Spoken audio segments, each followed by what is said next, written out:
Have you ever noticed something strange? You can spend 3 hours watching videos about success, read books about discipline, listen to motivational speeches, make a perfect plan for your future, and then somehow, you still don't do the thing. Not because you forgot, not because you don't know how, but because when the moment arrives to actually start, something invisible pulls you away.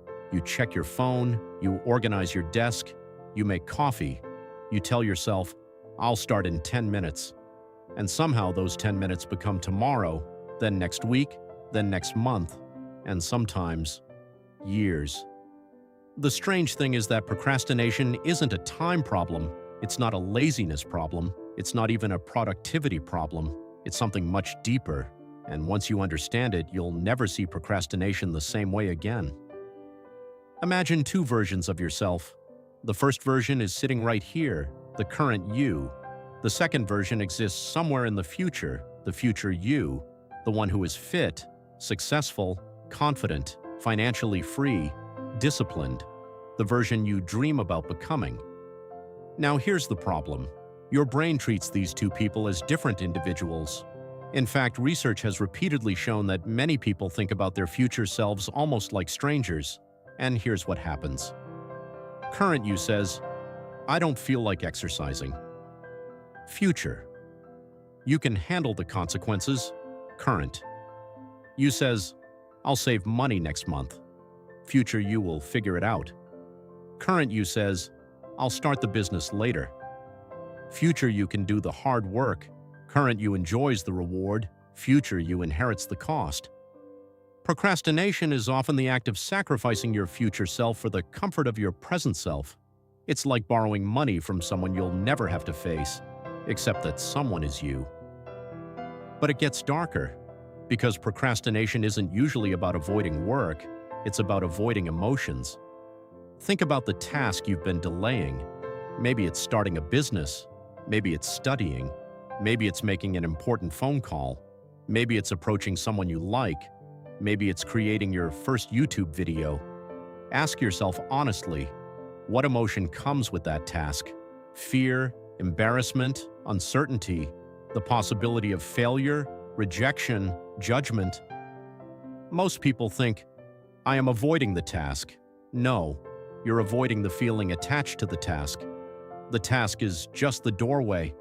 The emotion behind it is what scares you. And your brain is built to avoid pain, not build greatness. That's an important distinction. Your brain evolved to keep you alive, not make you successful. Your ancestors didn't need YouTube channels, businesses, degrees, investments. They needed safety. So whenever uncertainty appears, your brain quietly whispers, let's do something easier. And here's the trap nobody talks about. The smarter you are, the easier it is to procrastinate, because smart people are excellent at creating convincing excuses. You don't say, I'm scared. You say, I'm still researching. You don't say, I'm afraid to fail. You say, I'm waiting for the right opportunity. You don't say, I'm avoiding discomfort. You say, I'm preparing. Preparation becomes a hiding place. Planning becomes entertainment. Research becomes procrastination wearing a suit. And because it looks productive, you never realize what's happening. Now let's talk about perfectionism, one of the most dangerous forms of procrastination. Perfectionists often believe they have high standards. Sometimes that's true. But often perfectionism is simply fear disguised as excellence. Think about it. If you never start, you never fail. If you never publish, nobody criticizes. If you never try, nobody rejects you. Perfection becomes a shield, a beautiful excuse, a socially acceptable form of fear. The perfectionist says, I'll do it when it's perfect. But perfection never arrives, because perfection was never the goal. Safety was. Let me tell you something uncomfortable. Most people are not procrastinating because they lack motivation. They're procrastinating because they have too much comfort. Imagine a lion. A hungry lion doesn't watch motivational videos. A hungry lion acts. Action becomes automatic when survival is involved. Now compare that to modern life. Unlimited entertainment, unlimited scrolling, unlimited distraction, unlimited comfort. Your brain can get tiny dopamine rewards every few seconds without accomplishing anything meaningful. Why struggle for a future reward when instant pleasure is one swipe away? For the first time in human history, people must actively fight against convenience. The enemy isn't hard work, the enemy is easy pleasure. Here's another truth most people don't realize. Action creates motivation, not the other way around. People wait until they feel motivated, but motivation is often the result of movement. Think about pushing a car. The hardest moment is the first push. After momentum builds, everything becomes easier.